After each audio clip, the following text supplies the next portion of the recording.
안녕하십니까. 사경회를 일주일간 하는 교회는 30년 전 이후로 처음 보게 됩니다. 원래는 화요일부터 시작이었는데 왜 월요일부터 다시 바꿨죠? 그러시군요.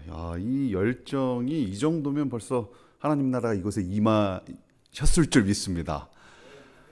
예, 너무 또 우리 성도님들의 열정과 관심이 또 하나님의 말씀을 통해서 또 하나가 되고 주의 진리를 더 잘 깨닫는 시간 되기를 간절히 소망합니다. 고갱이라는 화가의 그림입니다. 나는 누구인가? 어디서 와서 무엇이며 어디로 가는가? 자세히 보면 아마 성경의 이야기들이 저 그림에 담겨져 있습니다. 이 그림을 한 달 반 밤낮으로 그리고 자살을 시도했다고 합니다. 제목은 이렇게 써놓고 그 답을 발견했어요? 발견하지 못했어요? 못했습니다. 어디서 왔는가? 그리고 현재 나는 누구인가? 내가 누구인가를 알 때에 우리는 앞으로 나아가야 할 방향을 알게 됩니다. 근데 중요한 것은 오늘 내가 누구인지, 내가 어디에 있는지 모를 때가 많이 있습니다. 페르소나라는 말이 있습니다. 라틴어인데요. 그리스 로마에서 연극을 할 때 쓰던 가면인데 이것의 뜻은 인격, 인성을 나타냅니다. 원래의 나의 인성을 가리고 다른 모습으로 살아가는 것, 가면을 쓴 인격을 뜻하는 것이 바로 페르소나입니다. 멀티 페르소나라는 말이 있습니다. 2020년 트렌드였는데요. 현대인들의 특징은 뭐냐면 정체성이 혼란스럽다는 거예요. 갈 때마다 다른 장소에서 다른 가면을 쓰고 산다는 것입니다. 교회에 왔을 때는 장로, 목사의 가면, 집에 갔을 때는 아주 착한 고싶은 그러나 착하지 않은 남편과 아빠의 가면일 수도 있고요. 다양한 정체성, 그 속에서 굉장히 혼란을 겪고 있는 것이 현대인들의 모습이라고 합니다. 정체성은 변하지 아니하는 존재의 본질을 깨닫는 성질, 그 성질을 가진 독립적 존재라고 그렇게 네이버 사전은 정의하고 있는데요. 예전부터 우리는 정체성, 재림교의 정체성은 무엇인가 그런 이야기들을 많이 나눴어요. 그것을 찾는 일이 쉽습니까? 어렵습니까? 쉽지 않습니다. 이 재림교인의 정체성을 찾는 게 쉽지가 않아요. 그럼에도 불구하고 이번 한 주 그 정체성을 찾는 일의 중요한 부분인 우리 구원에 관한 이야기를 통해서 같이 말씀을 나눠보도록 하겠습니다. 그래서 오늘 첫 번째 시간인 재림교의 구원론은 왜 복잡한가? 간단할까요? 복잡할까요? 어떤 분들은 간단하다고 그렇게 얘기를 합니다.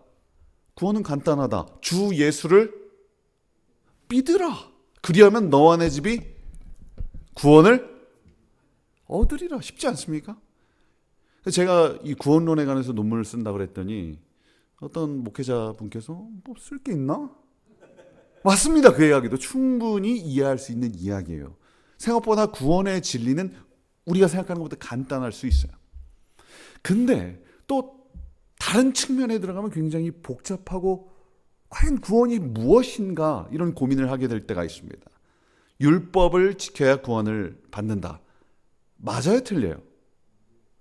맞는 것 같기도 하고 틀리는 것 같기도. 분명 성경을 보면은 율법이 준수될 때 구원과 생명이 있다고 표현하기도 하고 어떤 부분은 우리가 율법을 지켜서 절대 하나님의 의에 이르지 못한다. 이게 성경에 다 있습니다.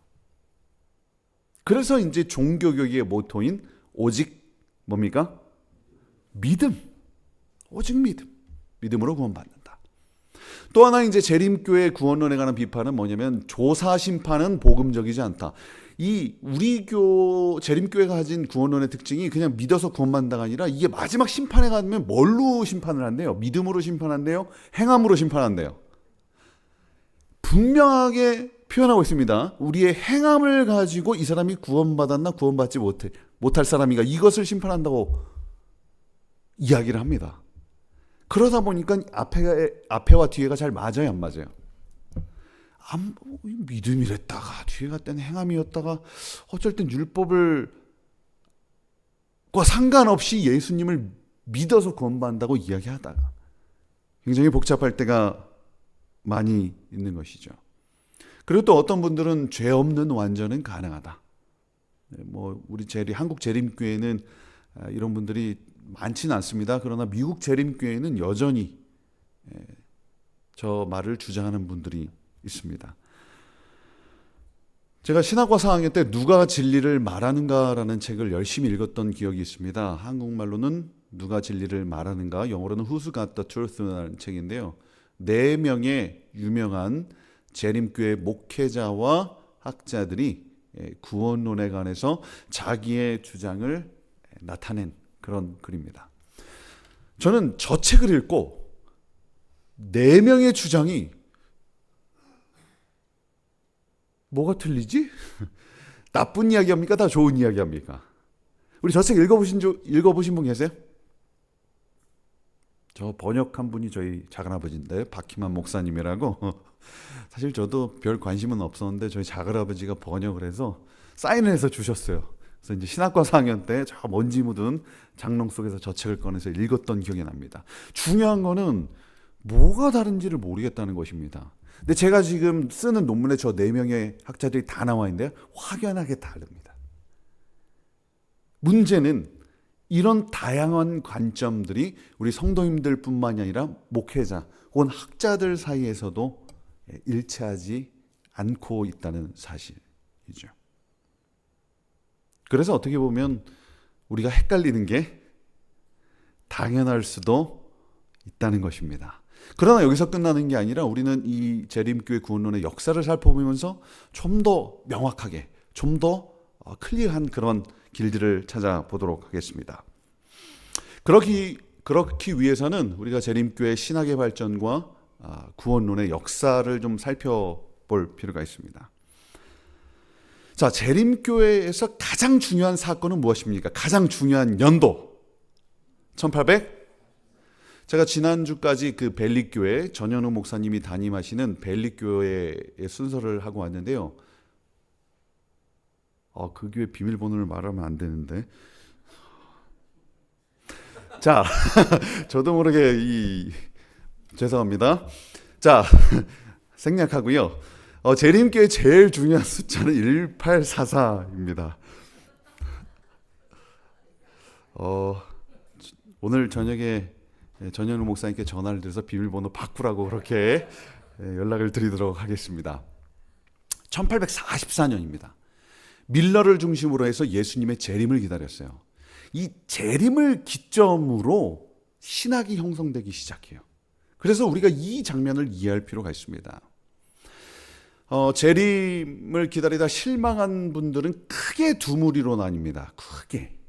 첫 번째 그룹은 아무 일도 일어나지 않았다. Nothing happened. 아무 일도 일어나지 않았다. 두 번째 그룹은 something happened입니다. 어떤 일이 일어났다. 근데 이들의 성경 해석은 무엇이었습니까? 다니엘 8장 14절을 성소정결을 무엇으로 해석했습니까? 재림으로 이해했어요. 그러나 이 다니엘 8장 14절의 성소정결은 재림이 아니라 예수님께서 뭐 하신 사건이다? 지성소로 들어가신 사건이다. 이것이 이제 재림교회의 교리가 형성되는 시작입니다. 그것을 주장한 사람이 누구였을까요?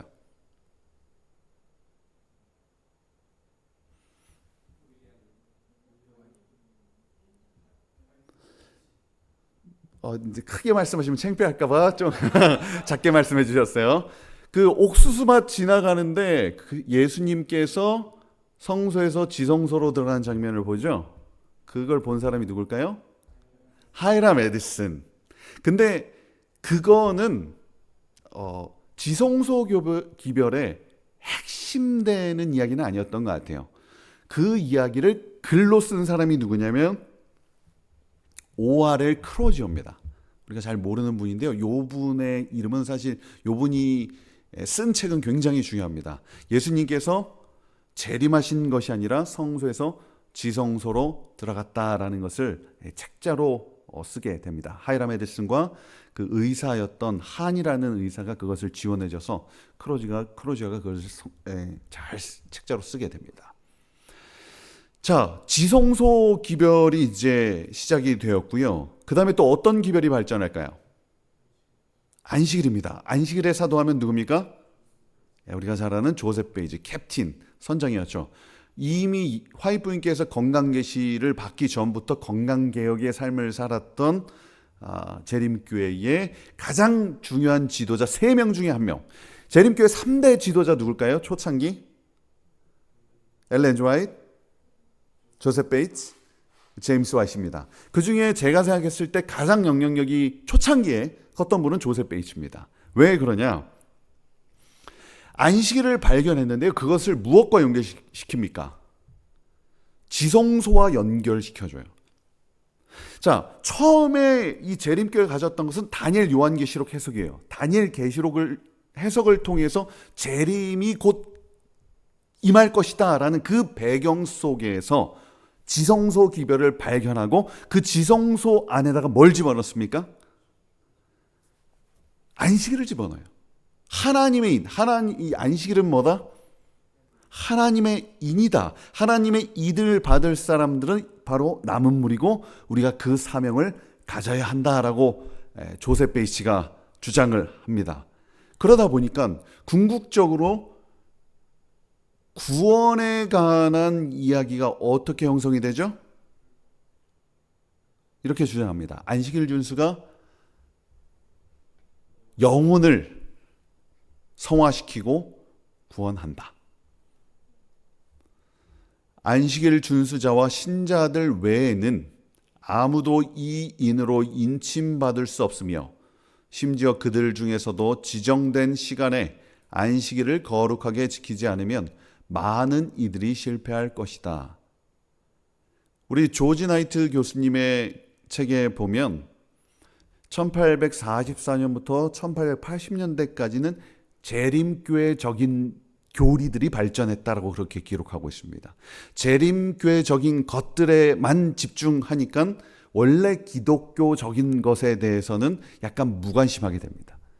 그래서 오늘날 우리 교회당에서 목사님들께서 설교하실 때 우리가 예수님을 믿음으로 말미암아 구원받습니다. 이런 얘기들이 그 당시에는 외쳐지지 않고 대신에 어떤 기별이 전파됐습니까?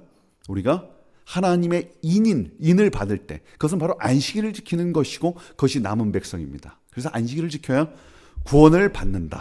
이게 바로 초창기 재림교회 성도들의 주장이었습니다. 그래서 첫 번째는 1844년부터 1880년대까지 율법과 순종을 강조한 시기입니다. 그런데 이렇게 너무 율법만 강조하다 보니까 원래 성경이 가진 그 메시지, 그것을 잃어버리기 시작했습니다. 그래서 이것은 아니다. 우리가 좀 더 성경의 기별을 주장하자라고 그렇게 생각한 사람들이 나타나기 시작했습니다. 그 당시 이제 재림교회가 가진 기별들을 그림으로 그렸는데 이게 The Way of Life라는 그림입니다. 1873년에 켈로그가 그린 석판화인데요. 여기서 켈로그는 그 우리가 잘 아는 그 시리얼 만든 그 의사 그 형제 켈로그가 아니라 그거보다 좀 한 단계 된 사촌인가 배다른 형제인가 그 켈로그입니다. 우리가 잘 모르는 켈로그. 그분께서 요 그림을 그리셨어요. 이 그림을 보면은 그 당시 재림교회가 뭘 중요시했는지를 알 수 있어요. 뭐가 중요할까요? 십계명이 그 선악과에 딱 있고요. 그리고 하나 독특한 그림은 뭡니까? 눈이 그려져 있어요. 무엇을 상징합니까? 감시한다. 내가 너를 지켜보겠다. 우리 재림교회가 1850년부터 50년대 중반부터 나타난 조사심판 기별이 저 그림에 담겨져 있는 것이죠. 그리고 예수님의 십자가가 있고 제자들이 있고 그들이 그 당시에 생각했던 기별들을 저렇게 그림으로 그렸습니다. 근데 제임스 화이트이 보니까 저 눈이 너무 무서운 거예요. 그래서 눈을 지웠습니다. 1876년에는 저거 무서워. 이건 아니야. 물론 조사심판이라는 용어를 제임스 화이트이 누가 만들어 놓은 것을 이렇게 좀 활용하긴 했지만 이건 아니다 하고 3년 뒤에 눈을 지웠어요. 그리고 요 당시에 이제 제임스 화이트께서 이제 중풍에 걸리고 좀 아프셔서 우울증도 걸리시고 약간 분노 조절 장애도 있으시고 화이트 부인과 좀 사이도 좀 안 좋으시고 이제 그런 힘든 시간들이 있었습니다. 그러다가 1881년에 돌아갔어요. 그래서 이 그림을 완성하지 못합니다. 그래서 그러면 이 그림을 누가 완성했을까요? 같이 사는 분이 완성했겠죠. 그래서 이 그림의 나머지는 바로 화이트 부인께서 완성을 합니다. 뭐가 달라졌습니까? 뒤에 있던 십계명과 나무들을 없애고 가운데 우뚝 누구 그림을 그렸습니까? 예수 그리스도. 저게 바로 1883년입니다. 초창기 재림교가 계속해서 율법을 강조할 때 율법을 강조하는 것이 잘못된 것이 아니라 율법만 강조했을 때 나타나는 부작용 때문에 성경의 가장 중요한 진리인 예수 그리스도를 십자가에 달리신 예수 그리스도를 중심에 놓게 되죠. 그렇다면 율법은 어디 갔을까요? 이 그림을 보면 저 뒤에 시내산이 있어요. 저 뒤에 새하늘과 새 땅이 있습니다. 바로 그 뒤에 율법을 배경으로 하는 그리스도의 십자가를 그리게 됩니다. 그래서 1888년 미네아폴리스 총회가 있기 전에 또 한 가지 사건이 일어납니다. 아까 보여드린 그림처럼 무엇에 대한 강조가 나타나기 시작했냐면 바로 예수 그리스도에 대한 강조가 나타나기 시작했고요. 그리고 또 하나는 무엇이냐면 바로 성령론입니다. 성령 하나님은 인격일까요? 아니면 힘일까요?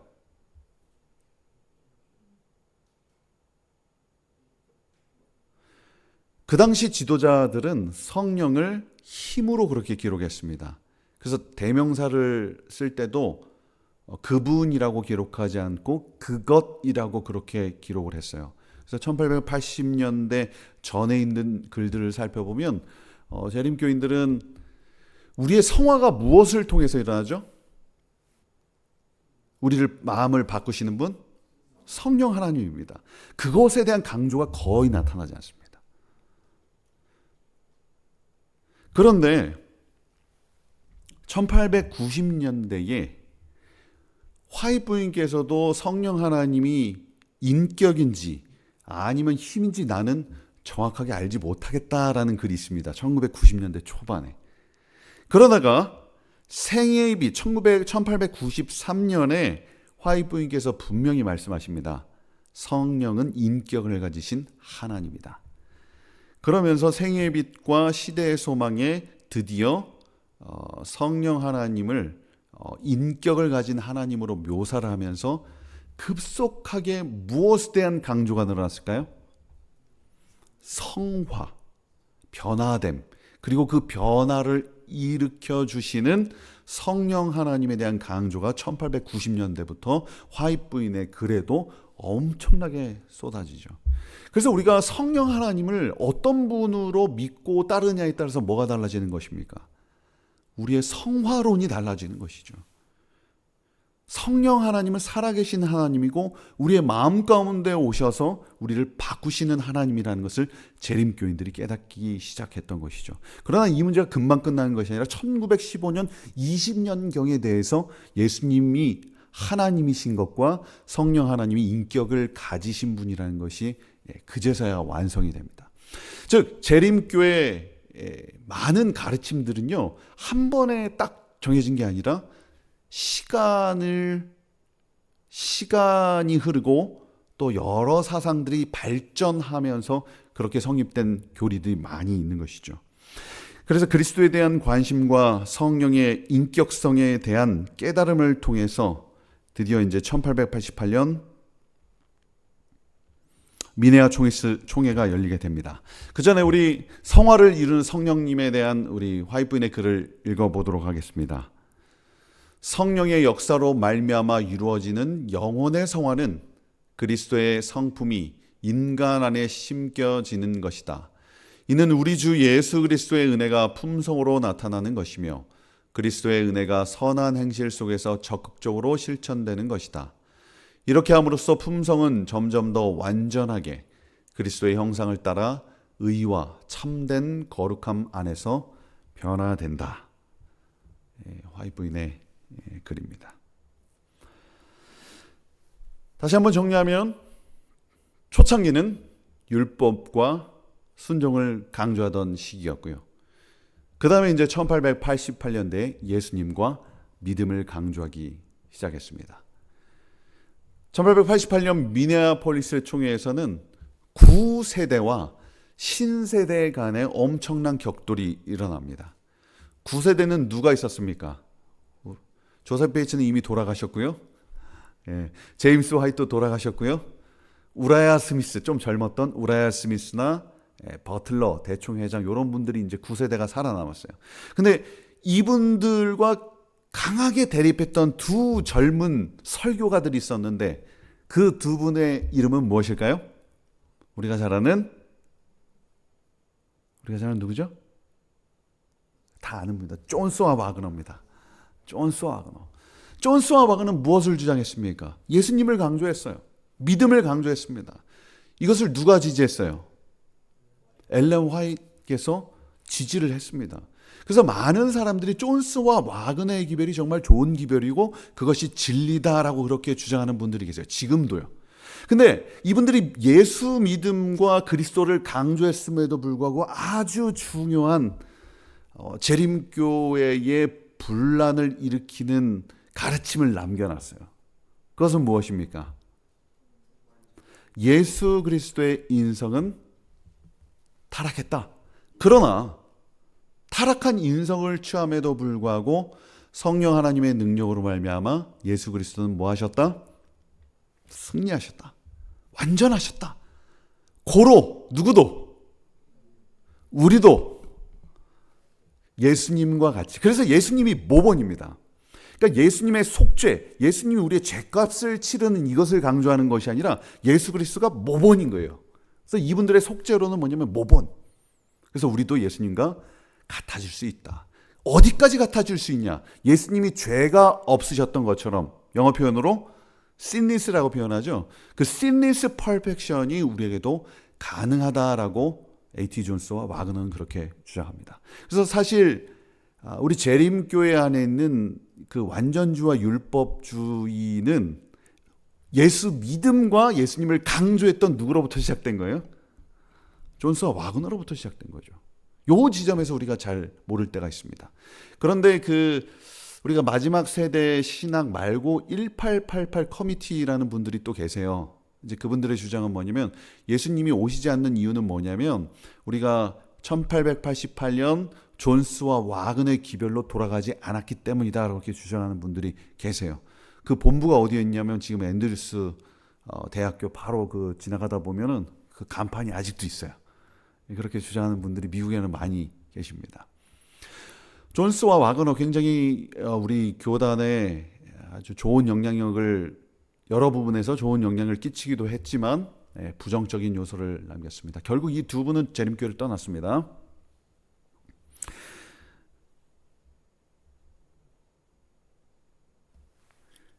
그리고 그 이후에 미네아폴리스 총회 이후에 예수와 믿음을 강조하기도 했지만 거기서 나타난 신학이 바로 죄 없는 완전, 우리가 잘 아는 마지막 세대 신학이 1920년대부터 1950년대에 가장 강력했던 재림교회 기별입니다. 그래서 이제 그 당시 기별을 보면 죄에서의 승리라는 제목의 글들이 굉장히 많이 있습니다. 죄에서 승리가 가능합니까? 우리의 구원론에 따라서 목사님들의 설교도 굉장히 달라집니다. 어떤 목사님들은 이런 것을 강조했어요. 오늘 우리는 넘어집니다. 오늘 우리는 연약합니다. 그러나 우리에겐 오늘 넘어져도 희망이 있습니다. 왜요? 그리스도가 우리의 죄를 사하시고 우리를 의롭다 칭하셨기 때문에 오늘 우리의 구원이 임할 수 있는 것입니다. 뭐 이렇게 어떤 목사님이 설교했다고 칩시다. 맞아요, 틀려요? 맞아요. 어떤 목사님이 이렇게 설교합니다. 우리의 힘으로는 죄를 극복할 수 없으나 성령께서 오시면 예수님이 승리하신 것처럼 우리도 승리할 수 있습니다. 승리는 우리의 것입니다. 죄에서의 승리, 완전을 강조하는 목사님들의 설교가 있고, 죄를 강조해서 우리의 연약함을 강조해서 의롭다고 여겨주시는 은혜를 강조하는 목사님들의 설교가 있을 거예요. 교회 안에서 다 들어보셨을 것입니다. 그러니까 무엇을, 어떤 신학을 갖느냐에 따라서 목사님들의 설교도 달라지고 우리의 신앙의 방식도 굉장히 달라지는 것이죠. 그것이 무엇인지는 이번 한 주 또 좀 더 자세하게 우리가 공부를 해보도록 하겠습니다. 그래서 마지막 세대 신학의 핵심 인물은 요분 아시죠? 요분은 우리가 기억할 필요가 있습니다. 요분 앤드류슨 처음 보신 분. 처음 보신 분도 계실 거예요. 오늘부터 저분이 그래도 중요한 분이구나, 그렇게 좀 기억해 주시면 감사하겠습니다. 앤드류슨이라는 1930년대부터 50년대까지 재림교회에 가장 큰 영향력을 끼쳤던 학자인데요. 대쟁투를 중심으로, 우리 화이트 부인의 대쟁투를 중심으로 자신의 신학을 전개했습니다. 율법은 지킬 수 있습니까, 없습니까? 사단의 공격은 그것입니다. 율법은 지킬 수 없습니다. 그렇다면 하나님은 무엇을 증명해야 돼요? 타락한 인간이 율법을 지킬 수 있어야 하나님의 정부가 페어한 겁니다. 정의로운 거예요. 만약에 그게 증명이 안 되면 하나님이 틀린 거죠. 왜냐하면 피조물들은 율법을 지킬 수 없는데 율법을 주셨다면 무엇이 잘못된 거예요? 우리가 잘못된 것이 아니라 주신 분이 잘못된 것이죠. 하나님의 정부가 잘못된 것입니다. 그래서 하나님께서는 당신의 백성들을 통하여 율법에 대한 순종이 가능한 것을 증명하셔야만 했던 것이죠. 그래서 인간의 힘으로는 그것이 불가능하기 때문에 그리스도께서 우리와 똑같이 타락한 인성, 육체를 가지고 이 땅에 오셔서 뭐 하셨습니까? 승리를 했습니다. 그래서 마지막 세대에 예수님이 승리하신 것 같이 똑같이 승리할 수 있는 그 세대가 반드시 나타나야 예수님께서 뭐 하신다? 재림하신다. 이게 이제 마지막 세대 신학의 핵심입니다. 그래서 예수님의 심판에, 조사 심판에 당신의 백성들은 무엇을 나타내야 돼요? 죄 없는 완전, 이것이 나타나야 한다. 어느 날 제 친구가 교회 갔다 오더니 웃지를 않는 거예요. 어느 날부터 웃지를 않아요. 웃질 않고 막 이러면서 하는 말이, 정규야, 너는 죄를 안 짓는 것이 가능하다고 생각하니? 저는 그때 아무 생각 없이, 야, 그게 가능하냐? 니나 나나 성격이 이런데 뭘 날마다 죄를 밥 먹듯이 지고 화내고 그런 사람인데 그게 가능하냐? 그랬더니, 아니야, 정규야, 그것은 가능해. 거기까지는 제가 이상한 녀석 어디서 뭘 배우고 왔길래, 지금 돌이켜보니까 그쪽에 영향을 받은 것 같습니다. 근데 이제 이분들의 특징이, 저는 이것을 강조할 수 있다고 보는데 왜 안 웃는지 모르겠어요. 몰라, 그 친구가 그랬어요. 안 웃더라고요. 이상한, 뭘 잘못 먹었나. 근데 요 앤드리어슨의 이 주장을 지금도 한국 분들 중에 따르시는 분들이 있죠. 우리가 잘 아는 강병국 목사님이 예전에, 그 다음에 우리 유튜브 보면은 우리 손계문 목사님이 요 주장을 하고 계십니다. 그래서 제목부터 뭡니까? 그리스도인의 완전하신 예수, 완전한 나. 재림교회는 완전을 주장할까요? 안 할까요? 재림교회. 한 수요일쯤 하도록 하겠습니다. 결론부터 말씀드리면 재림교회도 완전을 이야기합니다. 그런데 그 완전이 무엇인지가 다른 거죠. 이분들의 특징은 그리스도의 인성을 근거로 해서 그분이 완전하신 것처럼 우리도 완전하실 수 있다. 이것이 이제 핵심. 그러니까 이게 뭐랑 합쳐진 거예요? 그리스도론이 들어가고요. 마지막 때에 이것이 되어야 된다. 종말론이 들어가고요. 그 다음에 율법이 들어가고, 그 다음에 이제 성령론이 들어가고, 이게 너무 많이 이게 짬뽕이 되어 있기 때문에 이게 쉽지가 않다는 것이죠.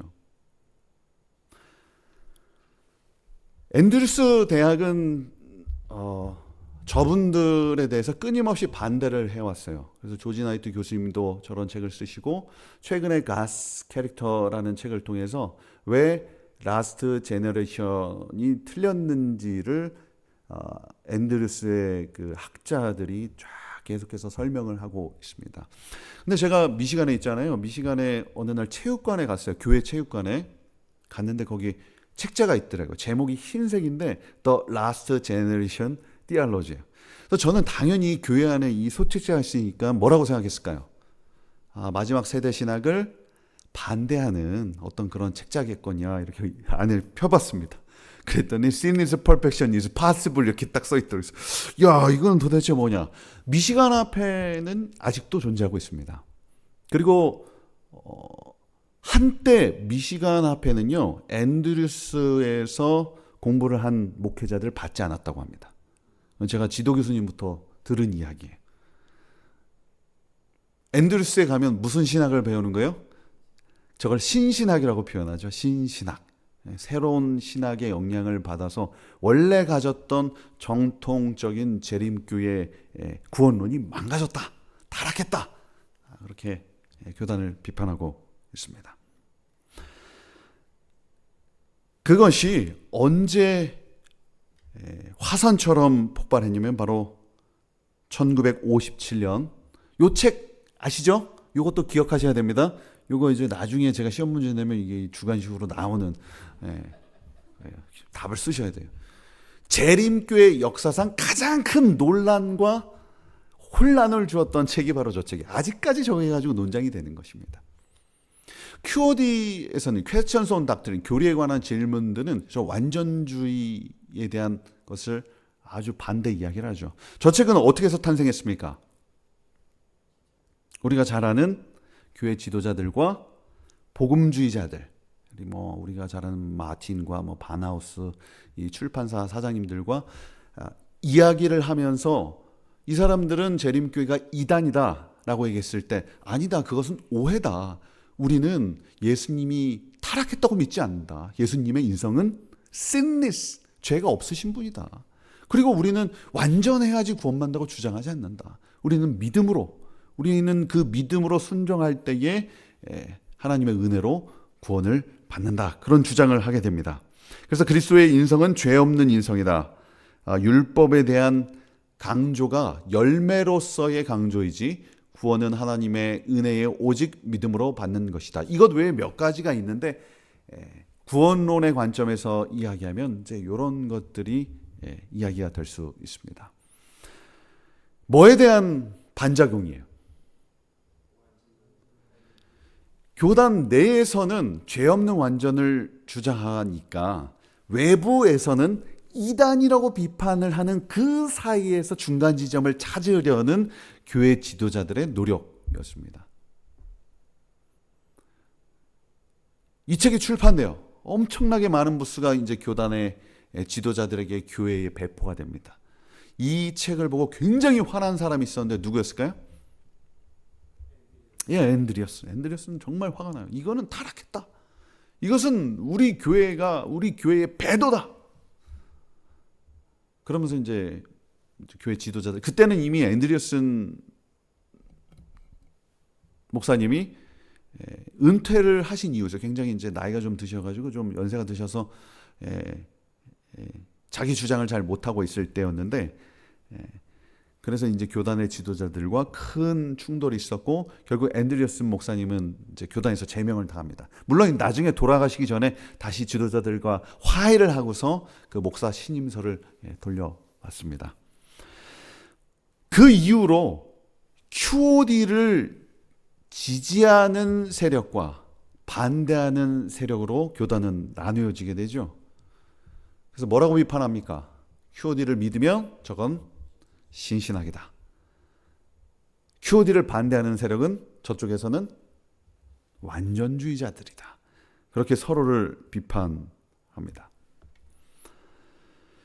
자, 이제 그 완전주의를 비판하는 학자들이 생겨나기 시작합니다. 이게 이제 1960년대부터 우리가 잘 아는 학자들이 나타나기 시작하는데요. 요때부터 이제 교단의 어떤 가르침이나 강단의 설교들이 확연하게 바뀌어지죠. 그 전까지만 해도 목사님들이 많이 했던 설교가 뭐냐면은 죄로부터의 승리, 죄를 극복하는 법, 뭐 이런 설교들이 굉장히 많았어요. 그 이후부터 뭡니까? 설교들이 은혜로 구원받음, 믿음으로 구원받음, 설교가 이제 이 형태로 바뀌는 거예요. 칭의를 강조합니다. 칭의가 뭡니까? 우리는 죄인이에요. 우리의 힘으로는 의로워질 수 있어요, 없어요? 없어요. 그래서 그리스도의 의로 우리를 의롭다, 실제로 우리가 의로워진 게 아니라 의롭다 여겨주는 거예요. 그래서 이것을 신학적인 표현으로 법정적 칭의라고 그렇게 표현해요. 법적으로 의로워진 거예요. 너는 무죄다라고 선언해 준 거죠. 실제로 우리가 의로워서가 아니라. 그래서 이것은 굉장히 그 종교개혁, 천주교와 분리되는 굉장히 중요한 용어입니다. 의의 전가, 법정적 칭의. 그러니까는 헤펜스톨 이후로 많은 학자들은 무엇을 공부하기 시작했어요? 그 전까지는 엘렌 화이트의 글과 성경만 막 열심히 읽었던 경향이 있어요. 그 다음에 이제 그 당시 1920년대 근본주의자들의 영향을 받아서 굉장히 문자적으로 성경을 이해했던 분들이 많았는데, 이제 저 때부터는 좀 더 폭넓은 신학을 공부하기 시작합니다. 그래서 신학적인 용어들이 나타나기 시작해요. 그래서 그리스도의 타락 후 죄 없는 인성, sinless human nature를 헤펜스톨은 이야기를 하고요. 그 다음에 마지막 세대 신학을 반대하고 의의 전가나 법정적 칭의를 주장합니다. 특별히 헤펜스톨은 원죄라는 표현을 아주 강하게 사용해요. 제르미 교회가 원죄를 잘 사용합니까? 사용하지 않습니까? 지금도 잘 사용하지 않습니다. 왜냐하면은 그 원죄에도 여러 가지 다양한 이론들이 있기 때문에 제림 교회는 이 본능적으로 원죄를 잘 사용하지 않는데, 이분은 이미 1970년대부터 원죄라는 표현을 사용하세요. 마지막 세대 신학이 봤을 땐 최고 나쁜 사람이 누굽니까? 에드워드 헤펜스톨이에요. 근데 1980년대인가요? 설문조사를 했어요. 교인들한테. 당신이 가장 좋아하는 사람의 글은 무엇인가? 누구인가요? 누구의 글인가요? 그 당시 학자들 에드워드 헤펜스톨, 한스 라론데, 엘렌 주 화이트까지 포함했는데 압도적으로 헤펜스톨이 1위를 합니다. 그동안 너무 뭐에 눌려 있었던 거예요? 죄와의 싸움에서 승리가 돼요, 안 돼요? 하다 보니까 분명 성경을 보면 가능한데 자꾸 져. 그러니까 그 반작용으로 뭐가 필요하냐면, 여전히 우리는 죄를 짓지만, 넘어지지만 의롭다고 여겨주시는 하나님의 선언, 그것이 이제 교인들에게 필요했던 것 같아요. 그래서 에드워드 헤펜스톨의 책이 가장 인기가 있었습니다. 반대로 마지막 세대 신학을 따르는 분들은 아마 에드워드 헤펜스톨을 거의 악마라고 그렇게 여길지도 모르겠습니다. 교단 신학을 굉장히 망친 그런 사람으로 비판을 합니다. 헤펜스톨의 제자 2명이 있어요. 즉 이게 오늘이 이제 우리가 좀 구분해야 될 필요입니다. 헤펜스톨의 제자 2명. 우리 에드워드 헤펜스톨 이름 기억하세요? 이분도 중요한 분입니다. 헤펜스톨. 앤드리어슨 헤펜스톨. 앤드리어스는 굉장히 완전주의를 주장했던 다 좋은 저희 교회 지도자입니다. 이분들이요. 근데 이제 우리가 개인적으로 그 당시에는 저분들이 뭐라고 생각한 거예요? 그것이 진리라고 생각해갖고 믿고 가르쳤던 분들입니다. 우리가 그것까지 폄하하거나 그것까지 우리가 비판할 건 아니라고 생각되어집니다. 앤드리어슨이 있고요. 그 다음에 헤펜스톨, 이 양대, 이 극단의 약간 극으로 간 어떤 구원론을 가르친 두 학자들입니다. 자, 그 다음에 헤펜스톨의 두 제자가 바로 데스먼드 포드와 한소 라론데. 요 두 분도 오늘 이름이 너무 많이 나오나요? 다 기억하시죠? 한스 라론델 들어보셨나요? 한스 라론델. 데스몬드 포드 들어보셨어요? 네, 데스몬드 포드는 들어보셨을 것입니다. 1980년에 어떤 일이 일어났을까요? 1980년 민주화운동, 광주 민주화운동이 일어났고요. 그죠? 한국에서는 그 다음에 제가 태어났습니다. 데스먼드 포드 교수님이 재림교에서 쫓겨난 해입니다. 쫓겨난 게 아니라 그 본인이 조사 심판을 아주 명확하게 논리적으로 거절한 그 1000페이지 책이 나온 해가 1980년입니다. 교단이 난리가 났죠. 근데 그 조사 심판을 거절하게 된 그 시작점이 데스먼드 포드의 구원론에 있다고 어떤 책은 기록하고 있습니다.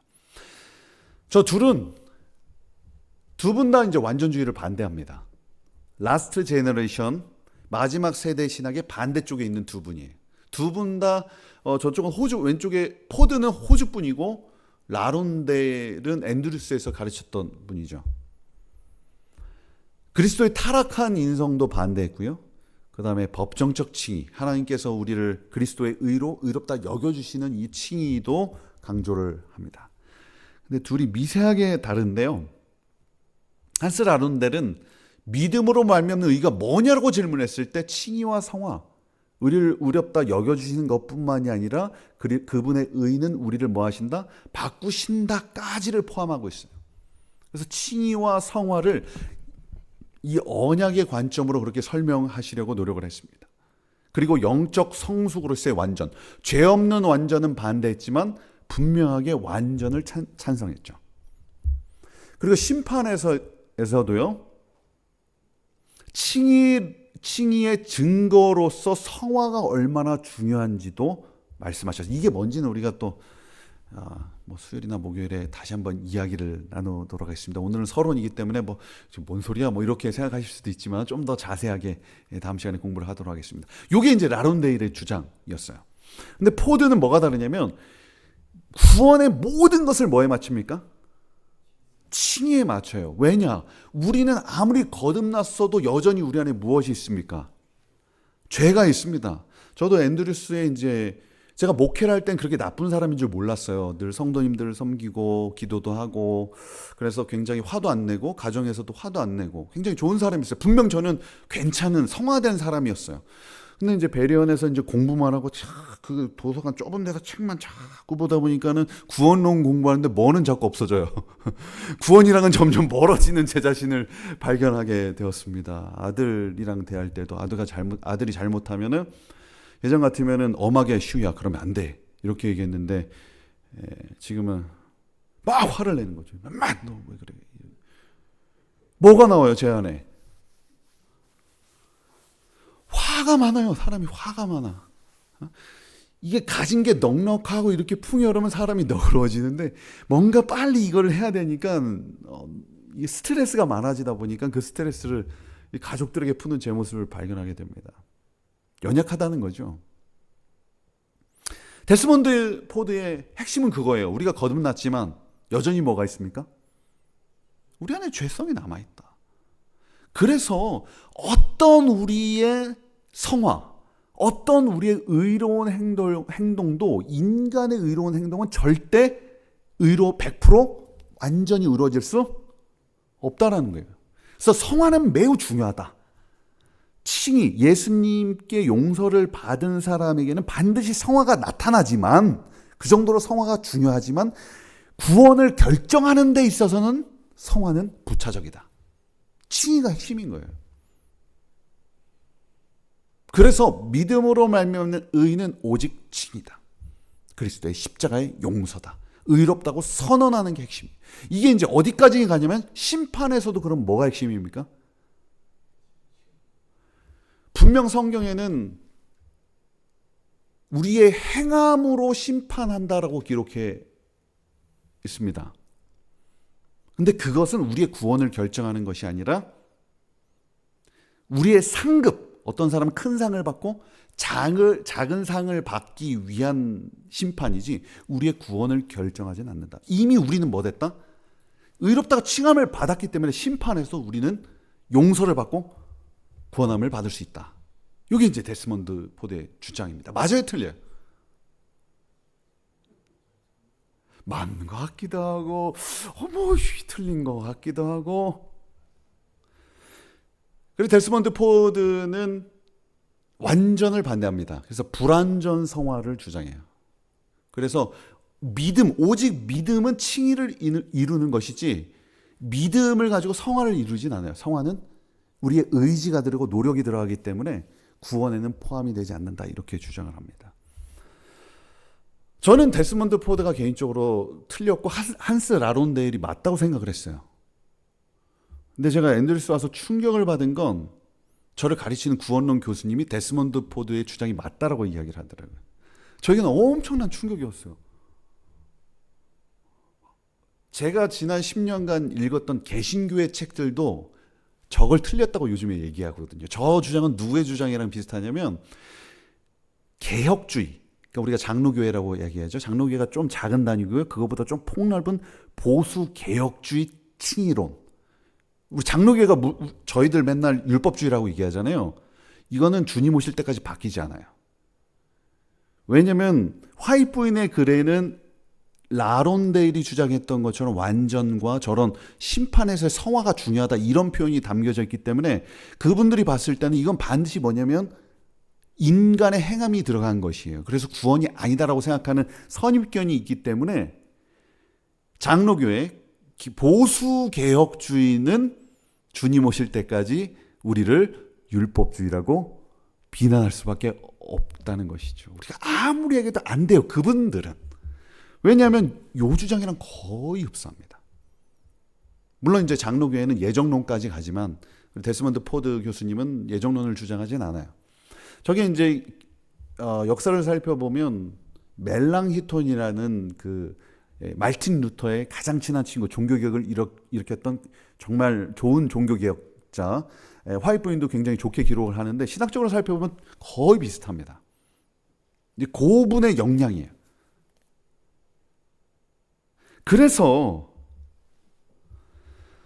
제프리 팍스톤이라는 호주 성공의 신학자입니다. 그래도 재림교회를 굉장히 좋게 평가하려고 하는 분인데 이분이 평가하기를 재림교회 대부분의 구원론은 가톨릭에 가깝다.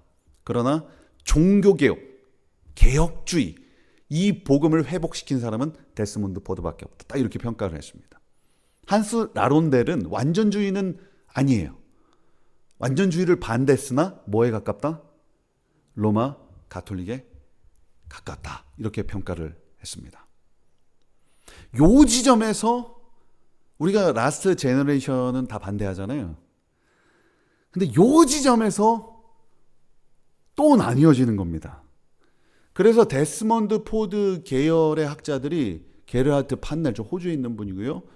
데니스 포틴, 성함을 말씀드리도록 하겠습니다. 자꾸 여기 비밀이 터져 나오는데 돌아가신 분들이면 괜찮아요. 근데 살아계신 제 논문 지도교수 중에 한 분인데 저랑 이분이 생각이 많이 달라요. 충격을 받았던 그분인데 그래서 제가 논문 쓸 때마다 계속 딴지를 거는 분이 저분입니다. 그분이 한국말을 모르기 때문에 이 강의를 유튜브로 볼 일이 없기 때문에 이렇게 말씀을 드립니다. 굉장히 좋으신 분이에요. 좋으신 분이지만 제가 논문을 쓰게 된 계기가 바로 그 지점이었어요. 재림교회 안에 데스몬드 포드를 따르시는 분들이 많이 있구나. 그다음에 노먼 갈리라는 최근에 돌아가신 재림교회 정말 위대한 조직신학자, 조직신학 계열의 학자들은 대부분 이 개혁신학, 요기의 구원론을 많이 찬성하는 추세입니다. 한스 라론델 계열은 조지 나이트 교수죠. 우리가 잘 아는 교회사 쪽 조지 나이트 교수, 그다음에 그 제자인 머릴린 벌트. 머릴린 벌트의 책에는 데스몬드 포드의 구원론이 너무 칭의를 너무 강조하기 때문에 좀 어긋났다고 그렇게 표현을 합니다. 그다음에 저의 그 논문의 메인 교수님은 데니스 카이저. 이 교회사 교수님들은 약간 요쪽입니다. 그래서 제가 그 논문 프로포절 디펜스를 할 때요, 이분들이 다 같이 있는 거예요. 포틴 교수님이 저한테 딱 묻더라고요. 너는 믿음으로 말미암는 의가 뭐라고 생각해? 그럼 제가 뭐라고 답해야 돼요? 칭이라고 답하면은 네가 맞아 이렇게 얘기할 것이고 justification and sanctification 그러면 너 틀렸어 분명 이럴 거란 말이에요. 이거 어떡하지? 이 대답을 잘 넘겨야 내가 논문을 쓸 수 있는데. 그래서 저는 답을 했습니다. 제 생각은 중요하지 않습니다. 포드는 믿음으로 말미암는 의를 칭의라고 얘기했고 한스 라른데일은 칭의와 상하라고 얘기했습니다. 넘어가시더라고요. 그 작은 논문 프로포절 디펜스 하는데도 텐션이 있더라고요. 이게 살벌합니다. 서로 근데 이분들의 이제 좋은 점이 뭐냐면 서로 그것을 건드리지 않으려고 굉장히 노력을 하시는 모습들이 또 보여요.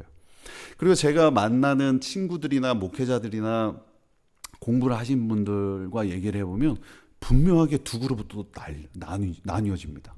그래서 이걸 가지고 막 밤새 논쟁을 했습니다. 한국에 있는 분이랑 전화 통화를 하면서 내가 쓸 때 그게 틀리다. 데스몬드보다 이게 맞지가 않다. 화이트 부인의 글이랑은 이거는 결이 다르다. 똑바로 읽어라. 막 비판하죠. 야, 그렇다면 이게 행함으로 말미암는 의지 어떻게 믿음으로 말미암느냐.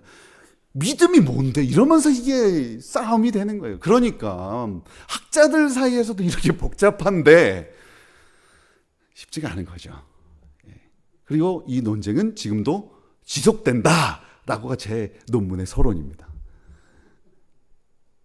그래서 이제 제 논문은 이것들을 디테일하게 분석하는 거예요. 뭐가 같고 뭐가 다르고.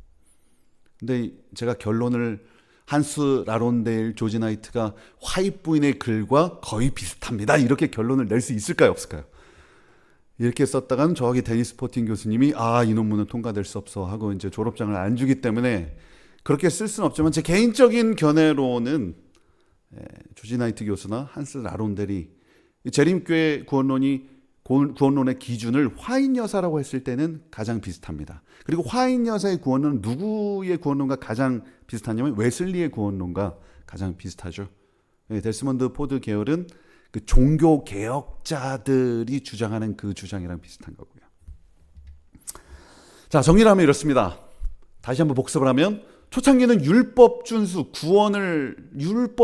구원을 강조하죠. 왜냐하면은 믿음으로 구원받는다 이 얘기를 할 여유가 없었던 거죠. 그 당시에는 이게 최선이었을까요? 제가 봤을 땐 그 당시에는 이게 최선이었어요.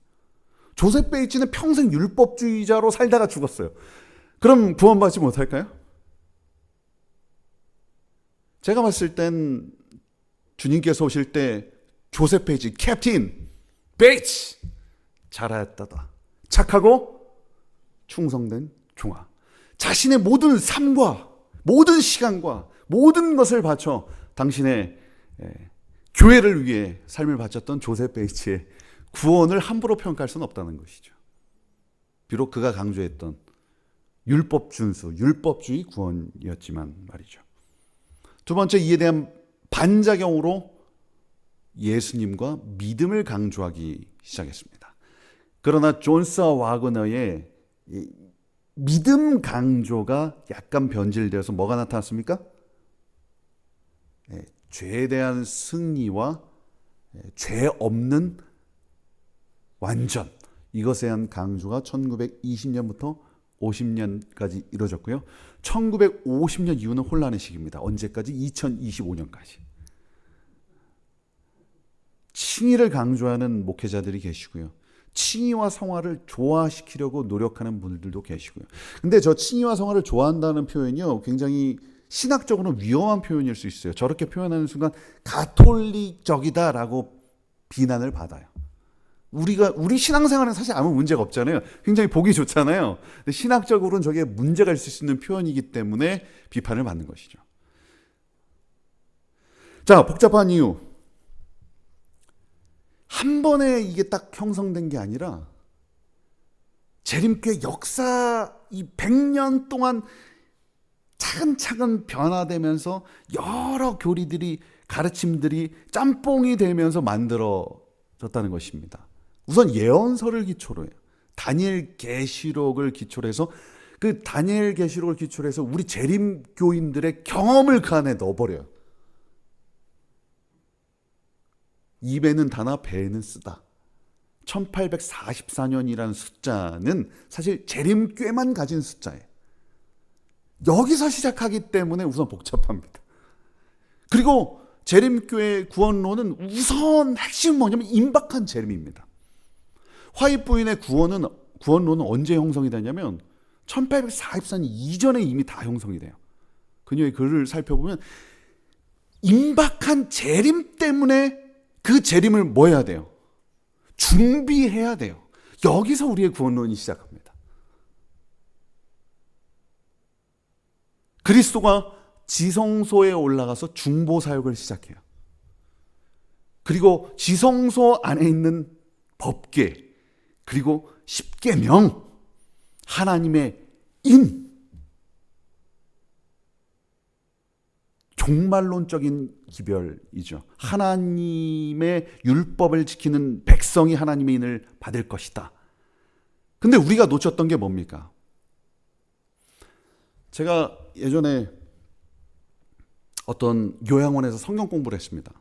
그 암에 걸리신 분이 되게 냉소적이세요. 안식교들은 왜 안식일을 지키나? 이렇게. 그럼 우리 또 배운 말 있지 않습니까? 우리 고 신계엄 목사님께서 우리가 안식일을 지키는 것은 구원받기 위해서 지키는 것이 아니라 구원함을 해방을 얻었기 때문에 지키는 것입니다. 딱 정답 있잖아요. 했더니 그분이 웃기고 자빠졌네 이렇게 답을 하시더래요. 그러니까 이게 사실 말해놓고도 저도 되게 부끄러운 거예요. 이게 남들이 듣기에는 되게 우스운 말일 수 있는 겁니다. 자기들 구원받아서 계명 지킨다. 그분의 눈에는 그냥 우리들이 되게 웃기는 사람일 수 있겠다라는 생각을 했어요. 우리는 구원받았기 때문에, 구원받기 위해서 계명을 지키는 게 아니라 구원받았기 때문에 계명을 지킨다라고 주장했을 때, 저도 신학과 시절에 이걸 이렇게 가르쳤는데 나중에 성경을 보니까 우리가 계명을 지킬 수 있어요, 없어요? 그건 우리가 알잖아요. 계명의 핵심은 뭡니까? 서로 사랑하래요. 너하고 나는 친구 되어서 사이좋게 지내자. 새끼손가락까지 걸었는데 제일 힘든 게 뭐예요? 사이좋게 지내는 거예요. 뭐가 빠졌습니까? 계명을 지킬 수 있도록 그 주체는 바로 성령 하나님인 거죠. 우리 재림교회 안에 뭐가 없었습니까? 성령에 대한 강조가 초창기에 없었던 것이죠. 우리가 다녔던 1990년, 2000년대에도 성령 하면 뭐만 우리는 가르쳤어요? 늦은 비 성령. 정말 늦은 비 성령이 와야 예수님 오신다. 그 다음에 예언의 은사인 성령. 이제 요거는 많이 우리가 배웠는데 우리의 삶을, 우리의 마음을, 우리의 굳은 마음을 부드럽게 만드는 성령 하나님에 대한 강조는 굉장히 적었던 것 같아요. 성령께서 오시면 우리가 하나님의 법에 순종할 수 있다. 에스겔서에 약속되어 있지 않습니까? 그리스도의 인성, 타락 후 인성이냐, 타락 전 인성이냐, 아니면 섞여 있냐, 이거 가지고 또 구원론이 결정이 돼요. 하나님의 품성, 칭의와 성화의 관계. 칭의와 성화의 관계는 개신교 내에서도, 기독교 내에서도 아직까지 싸우고 있는 문제예요. 그게 16세기 종교개혁 그때부터 2025년까지 저거 가지고 아직도 개신교 안에도 싸우고 있어요. 완전에 대한 이해. 절대적인 완전이냐, 죄 없는 완전이냐, 상대적인 완전이냐, 아니면은 프로그레시브, 점진적으로 발전하는 완전이냐. 우리 재림교회는 이 네 가지가 또 다 있어요. 완전에 대한 개념이. 그 다음에 이제 가장 이슈가 되는 게 바로 심판에서의 성화의 역할입니다. 행함의 역할이에요. 어디까지 역할을 하냐 이거예요. 성화를 강조하면 뭐가 됩니까? 행함으로 말미암는 의가 되고, 그렇다고 믿음만 강조하면 분명 성경에는 성화의 역할이 나와 있고, 그리고 조사심판이 결국 뭡니까? 제가 최근에 유튜브나 이런 것들을 다 봤는데 거의 그냥 우리 재림교회 안에서도 칭의만을 강조하시더라. 용서. 조사심판은 결국 우리를 뭘 확증하기 위한 것이다? 우리가 구원받은 것을 확증하기 위한 것이다 하고 다 좋은 소식이다, 좋다 이렇게 마무리하는데 화이트본의 글은 그것만 이야기하고 있지 않습니다. 그러다 보니까 저런 여러 교리들이 발전하고 형성했기 때문에 간단해요, 복잡해요? 매우 복잡합니다. 두 번째, 재림교회 역사에 나타났던 주장들이 지금 뭐 합니까? 우리가 방금 전에 시대별로 이렇게 강조점이 달라졌잖아요. 문제는 그 시대에 따라서 강조했던 것들, 칭의를 강조하거나 율법을 강조하거나 뭐 순종을 강조하거나 승리를 강조하거나 이것들이 지금 우리는 21세기 2020년대에 한 공간에서 다 같이 공존하는 거예요. 저희 아버지는 안식일 준수 방법이 중요한 분이에요. 어떻게 안식일을 지키는 건 당연한 거고 이걸 어떻게 준수하느냐. 제가 아버지와 크게 다툰 일이 있어요. 한 7년, 거의 10년 됐는데요. 제가 아버지한테 처음으로 대들었던 날입니다. 이제 교회에서 안식일에 봉사활동을 나가기로 결정을 했어요. 우리 마운틴뷰 교회는 어떻게 찬성하세요? 반대하세요? 근데 그 봉사활동이 어떤 거는 약간 집을 고쳐주는 일도 있었던 거예요. 저희 아버지 이건 안식일을 지키는 게 아니다. 그래서 이제 교인들과 큰 다툼이 있었던 것 같아요. 저는 사실 그거에 관심 없어요. 저희 아버지가 욕먹는 게 너무 싫어요. 저희 아버지가 너무 나쁜 사람처럼 보이잖아요. 율법주의자처럼 보이고 좀 좋은 장로님들처럼 좀 이렇게 좀 품어주고 좀 이러셔야 되는데 그건 아니라고. 교회에서 말이야. 제가 어렸을 때 막 돌아다니면 박장기 똑바로 앉아 뭐 이렇게 말씀하시는 분이에요. 그게 너무 싫은 거예요. 난 우리 아버지가 좀 좋은 사람 됐으면 좋겠어. 다 떠나고 뭐 율법 준수고 뭐고. 그래서 아버지한테 제발 사람들한테 젊은 사람들한테 아버지가 뭐 그렇게 얘기한다고 그 사람들이 말 들을 것 같아. 안 듣는다. 듣겠어요? 아들도 안 듣는데 딸도 안 듣는데. 한 번은 식당에 갔습니다. 36대 후문이었어요. 떡볶이를 먹었습니다. 아주 맵고 고추장이 많이 들어간. 제 동생도 신학생이었거든요. 동생이 막 맛있게 먹으니까 아버지가 전도사가 바벨론 음식을 그렇게 좋아해서 되겠어? 바벨론 음식을?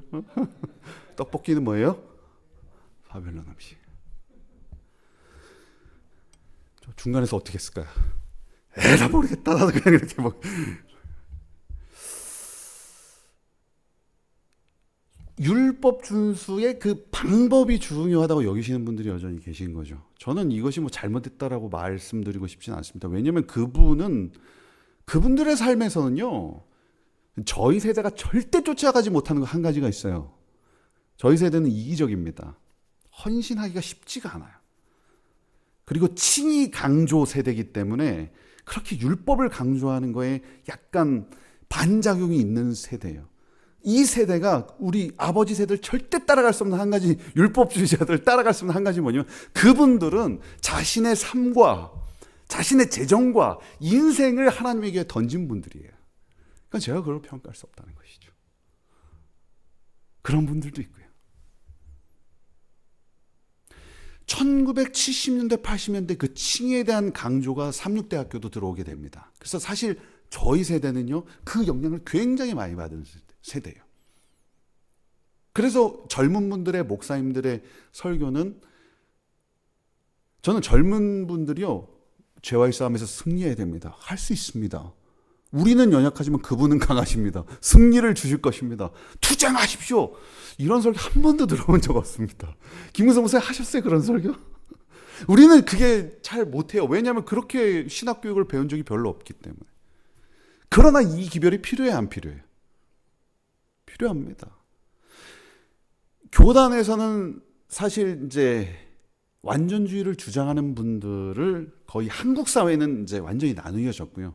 미국 안에서도 그분들이 계속 이제 비판을 받습니다. 근데 저는요, 적어도 예수님 재림하시기 전에 진짜 그분들이 말하는 예수님을 진짜 닮고 싶은 그 삶을 강조하는 그분들도 있어야 된다라고 생각을 합니다.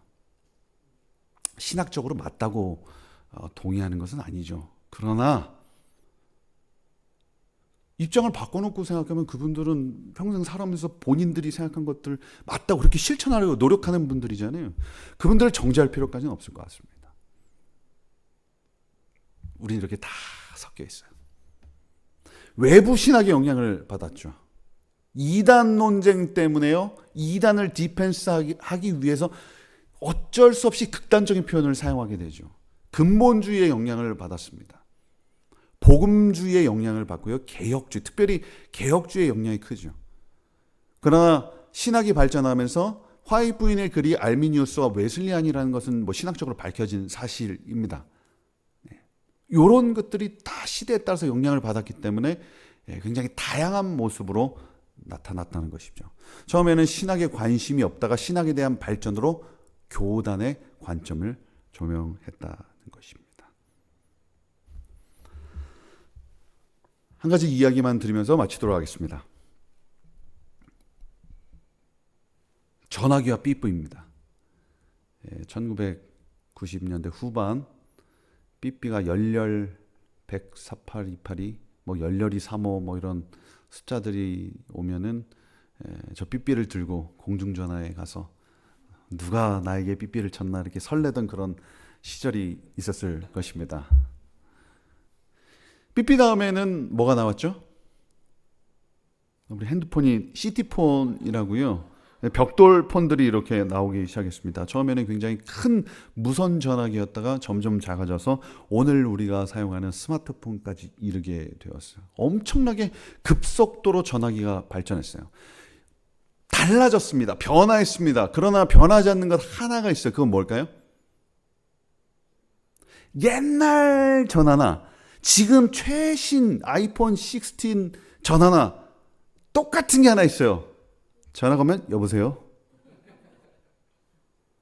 여보세요는 여기를 봐라라는 뜻이랍니다. 누군가의 음성을 듣고 싶은 마음, 이야기하고 싶은 마음, 보고 싶은 마음이 변하지 않는 것이죠. 우리의 신학은 다양하게 발전되고 변화가 되지만 그 중심 변하지 않습니다. 살아계신 그리스도의 은혜와 성령 하나님의 역사는 모든 신에나 동일하게 작용할 것입니다. 이번 한 주 오늘 복잡한 얘기했는데 내일은 좀 더 쉬운 얘기로 우리 하나씩 조금 더 살펴보도록 하겠습니다. 그래서 이번 한 주를 통해서 우리가 주님과 더 가까워지고, 사실 제가 느낀 건요, 이론보다 훨씬 중요한 게 살아계신 하나님을 내 마음속에 모시며 살고 동행하는 것입니다. 그것이 우리에게 이루어진다면 이 모든 진리들이 아름답게 완성될 것이라 믿습니다. 말씀을 마치도록 하겠습니다.